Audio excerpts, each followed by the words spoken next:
Hello friends, welcome to my channel. ಇವತ್ತು H T M L ಅಲ್ಲಿ head tag ಅಂದರೆ ಏನು, ಹೆಡ್ ಟ್ಯಾಗ್ ಒಳಗಡೆ ಯಾವ್ಯಾವ ಟ್ಯಾಗ್ಸ್ ಎಲ್ಲ ಬರ್ತವೆ ಅಂತ ಹೇಳ್ಕೊಡ್ತೀನಿ. ಸೊ ಇವಾಗ ಡೈರೆಕ್ಟಾಗಿ ಕೋಡ್ಗೆ ಹೋಗೋಣ. ಆಲ್ರೆಡಿ ಕೆಲವೊಂದು ಎಲ್ಲ ಟ್ಯಾಗ್ಸ್ನೂ ನಾನು ಬರೆದಿದ್ದೀನಿ. ಸೊ ಹೆಡ್ ಟ್ಯಾಗ್ ಒಳಗಡೆ ಫಸ್ಟು ಬರೋದೆ title tag. So title tag ಬಗ್ಗೆ ಒಂದು ವೀಡಿಯೋ ಕೂಡ ಮಾಡಿದ್ದೀನಿ. ಹಿಂದಿನ ವೀಡಿಯೋಗಳಲ್ಲಿ ನೋಡ್ಬೋದು, ಪ್ಲೇ ಲಿಸ್ಟಲ್ಲಿ ಕಂಪ್ಲೀಟಾಗಿ ನೋಡ್ಬೋದಲ್ಲ ನೀವು.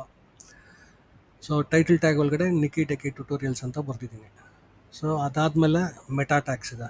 ಮೆಟಾ ಟ್ಯಾಗ್ಸ್ ನೋಡಿ ಇಲ್ಲಿವರೆಗೂ ಇದೆ. ಸೊ ಮೆಟಾ ಟ್ಯಾಗ್ಸಲ್ಲಿ ಫಸ್ಟ್ ಏನು ಬರುತ್ತೆ, ಮೆಟಾ ನೇಮ್ ಈಕ್ವಲ್ಸ್ ಕೀವರ್ಡ್ಸ್ ಅಂತ ಇದೆ.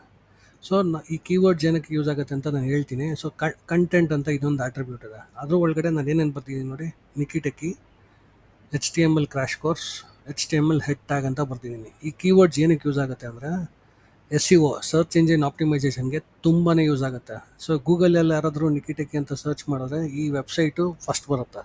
ಸೊ ಅದಕ್ಕೆ ಈ ಕೀವರ್ಡ್ಸ್ನ ಯೂಸ್ ಮಾಡ್ತೀರಿ. ಅದೇ ರೀತಿ ಡಿಸ್ಕ್ರಿಪ್ಷನ್ ಕೂಡ. ಸೊ ಕಂಟೆಂಟಲ್ಲಿ ನಾನೇನು ಕೊಟ್ಟಿದ್ದೀನಿ, free H T M L tutorials ಅಂತ ಕೊಟ್ಟಿದ್ದೀನಿ. ಸೊ ಇದೆಲ್ಲನೂ ಎಸ್ ಸಿ ಒ ಪರ್ಪಸ್ಗೆ ತುಂಬಾ ಹೆಲ್ಪ್ಫುಲ್ಲು ಮೆಟಾ ಟ್ಯಾಗ್ಸು. ಓಕೆನಾ. ಸೊ ಆಮೇಲೆ meta tag name equals author ಅಂತ ಇದೆ. ಆಥರು, ಸೊ ಆಥರ್ ಕಂಟೆಂಟ್ ಒಳಗಡೆ ನಿಕಿಟೆಕಿ ಅಂತಲೇ ಬರ್ತಿದ್ದೀನಿ. ಸೊ ನಾನೇ ಆಥರ್ ಆಗಿರೋದ್ರಿಂದ ಸೊ ಅದಕ್ಕೆ ಆಥರ್ ನಾನೇ ಬರ್ಕೊತೀನಿ. ಸೊ ಇದೆಲ್ಲ ಕಾಪಿ ರೈಟ್ಸ್ಗೆ ತುಂಬಾ ಯೂಸ್ ಆಗುತ್ತೆ. Next meta S T T P equivalent equals refresh ಅಂತ ಕೊಟ್ಟಿದ್ದೀನಿ. ಕಂಟೆಂಟ್ ಈಕ್ವಲ್ಸ್ 30 ಅಂತ ಕೊಟ್ಟಿದ್ದೀನಿ. ರಿಫ್ರೆಶ್ ಅಂದರೆ ಎವ್ರಿ 30 ಸೆಕೆಂಡ್ಸು ವೆಬ್ಸೈಟು ಆಟೋಮೆಟಿಕ್ಕಾಗಿ ರಿಫ್ರೆಶ್ ಆಗುತ್ತೆ.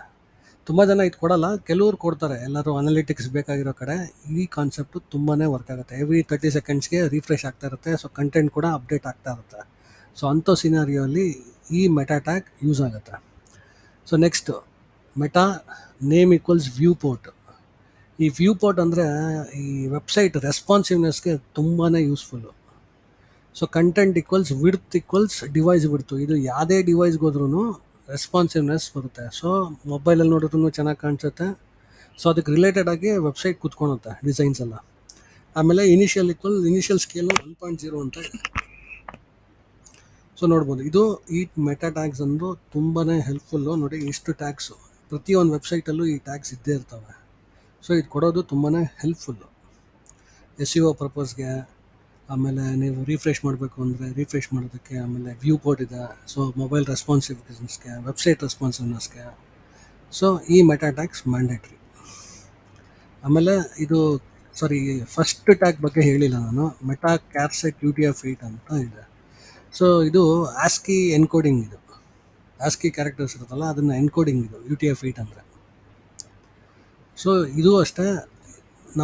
ಇವಾಗ ಯಾವ್ದಾದ್ರು ಒಂದು ಯು ಆರ್ ಎಲ್ನ ಕ್ಲಿಕ್ ಮಾಡಿದ್ರೆ ಅದರಲ್ಲಿ ಏನಾದರೂ ಯು ಆರ್ ಎಲ್ಲಲ್ಲಿ ಸ್ಪೇಸ್ ಇತ್ತು ಅಂದರೆ ಅದು ಆಸ್ಕಿ ಎನ್ಕೋಡಿಂಗ್ ಹೋಗುತ್ತೆ. ಯು ಟಿ ಎಫ್ 8 ಅಂದರೆ %20 ಬರುತ್ತೆ. ಏನಾದ್ರು ಸ್ಪೇಸ್ ಏನಾದ್ರು ಇದ್ದರೆ ಸ್ಪೇಸ್ ಜಾಗದಲ್ಲಿ %20 ಅಂತ ತೊಗೊಳುತ್ತೆ. ಸೊ ಅದಕ್ಕೆ ಪ್ರತಿಯೊಂದು ವೆಬ್ಸೈಟ್ ಕ್ಯಾರೆಕ್ಟರ್ಸನ್ನು ನಾವು ಪಾರ್ಸ್ ಮಾಡಿದಾಗ ಅದು ಯು ಟಿ ಎಫ್ 8 ಎನ್ಕೋಡಿಂಗ್ ಫಾರ್ಮ್ಯಾಟಲ್ಲಿ ಹೋಗುತ್ತೆ, ಅಂದರೆ ಆಸ್ಕಿ ಎನ್ಕೋಡಿಂಗ್ ಫಾರ್ಮ್ಯಾಟಲ್ಲಿ ಹೋಗುತ್ತೆ. ಆಮೇಲೆ ನೆಕ್ಸ್ಟ್ ಟ್ಯಾಗ್ ಏನಿದೆ, ಹೆಡ್ ಟ್ಯಾಗ್ ಒಳಗಡೆ ಬೇಸ್ ಟ್ಯಾಗ್ ಇದೆ. ಈ ಬೇಸ್ ಟ್ಯಾಗ್ ಒಳಗಡೆ ನಾನು ಏನು ಮಾಡಿದ್ದೀನಿ ನೋಡಿ, ನನ್ನ ಯೂಟ್ಯೂಬ್ ಚಾನಲ್ ಲಿಂಕ್ ಕೊಟ್ಟಿದ್ದೀನಿ. ಓಕೆನಾ. https://www.youtube.com/@nikitechie 3580 ಸ್ಲ್ಯಾಶ್ ಕೊಟ್ಟಿದ್ದೀನಿ. ಟಾರ್ಗೆಟ್ ಈಕ್ವಲ್ಸ್ _ಬ್ಲ್ಯಾಂಕ್ ಕೊಟ್ಟಿದ್ದೀನಿ. ಏನಕ್ಕಪ್ಪ ಯೂಸ್ ಆಗುತ್ತೆ ಈ ಟ್ಯಾಗು ಅಂದರೆ, ಸೊ ಇಲ್ಲಿ ನೋಡಿ ಒಂದು ಪ್ಯಾರಾಗ್ರಾಫ್ ಒಳಗಡೆ ಆ್ಯಂಕರ್ ಟ್ಯಾಗ್ ಹಾಕ್ಕೊಂಡಿದ್ದೀನಿ. ಆ್ಯಂಕರ್ ಟ್ಯಾಗಲ್ಲಿ AHREF ಈಕ್ವಲ್ಸ್ ವೀಡಿಯೋಸ್ ಅಂತ ಹಾಕ್ಕೊಂಡಿದ್ದೀನಿ. ಆಮೇಲೆ ಅದಕ್ಕೆ ಒಂದು ಕಂಟೆಂಟ್ ಬೇಸ್ ಟ್ಯಾಗ್ ಅಂತ ಕೊಟ್ಟಿದ್ದೀನಿ. ನಾನೇನಾದರೂ ಈ ಬೇಸ್ ಟ್ಯಾಗ್ನ ಕ್ಲಿಕ್ ಮಾಡಿದ್ರೆ ನನ್ನ ಯೂಟ್ಯೂಬ್ ಚಾನಲ್ ವೀಡಿಯೋಸ್ಗೆ ಹೋಗುತ್ತೆ. ಇದು ಇಲ್ಲಿ ಸ್ಲ್ಯಾಶ್ ಆದಮೇಲೆ ಈ ವಿಡಿಯೋಸ್ ಇಲ್ಲಿ ಬರುತ್ತೆ. ಯಾವುದೇ ರಿಲೇಟಿವ್ ಯು ಆರ್ ಎಲ್ ಕೊಟ್ಟರೆ ಇದಕ್ಕೆ ರಿಡೈರೆಕ್ಟ್ ಆಗುತ್ತೆ. ಅರ್ಥ ಆಯ್ತಲ್ಲ ಫ್ರೆಂಡ್ಸ್. ನಾನು ಏನೇ ರಿಲೇಟಿವ್ ಯು ಆರ್ ಎಲ್ ಕೊಟ್ರೂ ಇದಕ್ಕೆ ಈ ಲಿಂಕ್ಗೆ ಹೋಗುತ್ತೆ. ಹೊಸ ಇನ್ನೊಂದು ಟ್ಯಾಬಲ್ಲಿ ಓಪನ್ ಆಗುತ್ತೆ. ಯಾಕಂದರೆ ಟಾರ್ಗೆಟ್ ಈಕ್ವಲ್ಸ್ _ಬ್ಲ್ಯಾಂಕ್ ಕೊಟ್ಟಿದ್ದೀನಿ. ಇದನ್ನು ಎಕ್ಸಿಕ್ಯೂಟ್ ಮಾಡಿ ತೋರಿಸ್ತೀನಿ ನಿಮ್ಗೆ ಆಮೇಲೆ. ಅದಾದಮೇಲೆ ಫೆವಿಕಾನ್ ವಿಡಿಯೋ ಕೂಡ ಮಾಡಿದ್ದೀನಿ. ಪ್ಲೇ ಲಿಸ್ಟಲ್ಲಿ ಚೆಕ್ ಮಾಡಿ, ತುಂಬಾ ಇಂಪಾರ್ಟೆಂಟ್ ಕಾನ್ಸೆಪ್ಟ್ ಇದು ಕೂಡ. ಆಮೇಲೆ ಎಕ್ಸ್ಟರ್ನಲ್ CSSನ ಹೆಂಗೆ ಆ್ಯಡ್ ಮಾಡ್ಕೊಳೋದು, ಇದು ಕೂಡ ಒಂದು ವಿಡಿಯೋ ಮಾಡಿದ್ದೀನಿ. ಇದು ಕೂಡ CSS ಪ್ಲೇಲಿಸ್ಟಲ್ಲಿ ಹೋಗಿ ನೋಡಿ, ಇದ್ರ ಬಗ್ಗೆ ಕೂಡ ನಿಮ್ಗೆ ಗೊತ್ತಾಗುತ್ತೆ. ಆಮೇಲೆ ಇಂಟರ್ನಲ್ CSS ಇದೆ. ಇಂಟರ್ನಲ್ CSS ಬಗ್ಗೆನೂ CSS ಪ್ಲೇಲಿಸ್ಟಲ್ಲಿ ಒಂದು ವೀಡಿಯೋ ಮಾಡಿದ್ದೀನಿ, ಅದು ಕೂಡ ನೋಡಿ. ಸೊ ನೋಡಿ, ಒಂದು ಹೆಡ್ ಟ್ಯಾಗ್ ಒಳಗಡೆ ಇಷ್ಟು ಟ್ಯಾಗ್ಸ್ ಬರ್ತವೆ. ನೀವು ಜಾವಾ ಸ್ಕ್ರಿಪ್ಟ್ ಕೂಡ ಹಾಕೊಬೋದು, ಸ್ಕ್ರಿಪ್ಟ್ ಟ್ಯಾಗು ನೋಡಿ ಈ ಥರ. ಸೊ ಜಾವಾ ಸ್ಕ್ರಿಪ್ಟ್ ಟ್ಯಾಗ್ ಕೂಡ ಹಾಕೊಬೋದು ಇಲ್ಲಿ. ಸೊ ಇದ್ರೊಳಗಡೆ ನೀವು ಜಾವಾ ಸ್ಕ್ರಿಪ್ಟ್ ಕೂಡ ಬರ್ಕೊಬೋದು. ಬಟ್ ನಾನೇನು ಸಜೆಸ್ಟ್ ಮಾಡ್ತೀನಿ ಅಂದರೆ, ಜಾವಾ ಸ್ಕ್ರಿಪ್ಟ್ನ ಯಾವತ್ತೂ ಬಾಡಿ ಕ್ಲೋಸಿಂಗ್ ಟ್ಯಾಗ್ ಇದೆಯಲ್ಲ ಅದ್ರ ಮೇಲೆ ಬರೀರಿ. ಯಾಕಂದರೆ ಜಾವಾ ಸ್ಕ್ರಿಪ್ಟ್ ಯಾವತ್ತು ಫುಟರಲ್ಲಿ ಇರಬೇಕು, ಮೇಲ್ಗಡೆ ಇರಬಾರ್ದು. ಮೇಲ್ಗಡೆ ಯಾವತ್ತು CSS ಇರಬೇಕು, CSS ಲಿಂಕ್ ಆಗಿರಬೇಕು. ನೋಡಿ, ಎಕ್ಸ್ಟರ್ನಲ್ CSS ಲಿಂಕ್ ಆಗಬೇಕು, ಆವಾಗ ಪೇಜು ಫಾಸ್ಟಾಗಿ ಲೋಡ್ ಆಗುತ್ತೆ. ಸೊ ಈ ಹೆಡ್ ಸೆಕ್ಷನ್ ಒಳಗಡೆ ಈ ಎಲ್ಲ ಟ್ಯಾಗ್ಸ್ ಕೊಡೋದ್ರಿಂದ ತುಂಬಾ ಬೆನಿಫಿಟ್ಸ್ ಇದೆ, ಕೊಡಲೇಬೇಕು. ನಾವು ಒಂದು ವೆಬ್ಸೈಟ್ ಕ್ರಿಯೇಟ್ ಮಾಡ್ತೀರಿ ಅಂದರೆ ಹೆಡ್ ಟ್ಯಾಗ್ ಒಳಗಡೆ ಇವೆಲ್ಲ ಟ್ಯಾಗ್ಸ್ ಕೊಡಲೇಬೇಕು. SEOಗೆ ಯೂಸ್ ಆಗುತ್ತೆ, ಅಪ್ಡೇಟ್ಸ್ಗೆ ಯೂಸ್ ಆಗುತ್ತೆ, ಎಕ್ಸ್ಟರ್ನಲ್ ಫೈಲ್ಸ್ನ ಕಾಲ್ ಮಾಡಿ CSS ಫೈಲ್ಸ್ನ ಕಾಲ್ ಮಾಡ್ಕೊಬೋದು, ಇಂಟರ್ನಲ್ CSS ಬರೀಬೋದು, ಇಂಟರ್ನಲ್ ಜಾವಾ ಸ್ಕ್ರಿಪ್ಟ್ ಬರ್ಕೊಬೋದು, ಸೊ ಬೇಸ್ ಟ್ಯಾಗ್ ಯೂಸ್ ಮಾಡ್ಕೊಬೋದು. ಸೊ ಇದೆಲ್ಲನೂ ಹೆಡ್ ಟ್ಯಾಗ್ ಒಳಗಡೆನೇ ಬರುತ್ತೆ. ಸೊ ಇವಾಗ ನಾನು ಎಕ್ಸಿಕ್ಯೂಟ್ ಮಾಡಿ ತೋರಿಸ್ತೀನಿ ಬೇಸ್ ಟ್ಯಾಗ್ ಹೆಂಗೆ ಬರುತ್ತೆ ಅಂತ. ನೋಡಿ, ಬೇಸ್ ಟ್ಯಾಗ್ ಇಲ್ಲೊಂದು ಪ್ಯಾರಾಗ್ರಾಫ್ ಇದೆಯಲ್ಲ, ಬೇಸ್ ಟ್ಯಾಗ್ ಅಂತ ಇಲ್ಲಿ ಕ್ಲಿಕ್ ಮಾಡ್ತೀನಿ ನೋಡಿ. ಸೊ ಇದನ್ನು ಎಕ್ಸಿಕ್ಯೂಟ್ ಮಾಡ್ತೀನಿ. ಇವಾಗ ಇಲ್ಲಿ ಬೇಸ್ ಟ್ಯಾಗ್ ಅಂತ ಬಂದಿದೆ. ಈ ಬೇಸ್ ಟ್ಯಾಗ್ನ ನಾನು ಕ್ಲಿಕ್ ಮಾಡಿದ್ರೆ ನೋಡಿ ಏನಾಗುತ್ತೆ, ನನ್ನ ಯೂಟ್ಯೂಬ್ ಚಾನಲ್ಗೆ ಹೋಯ್ತು.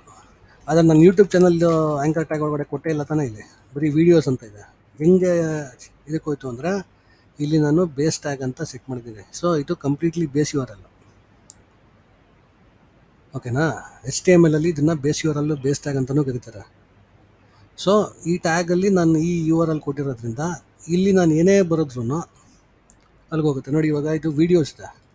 ಸೊ ಇವಾಗ ಇದು ವೀಡಿಯೋಸ್ಗೆ ಹೋಯ್ತು.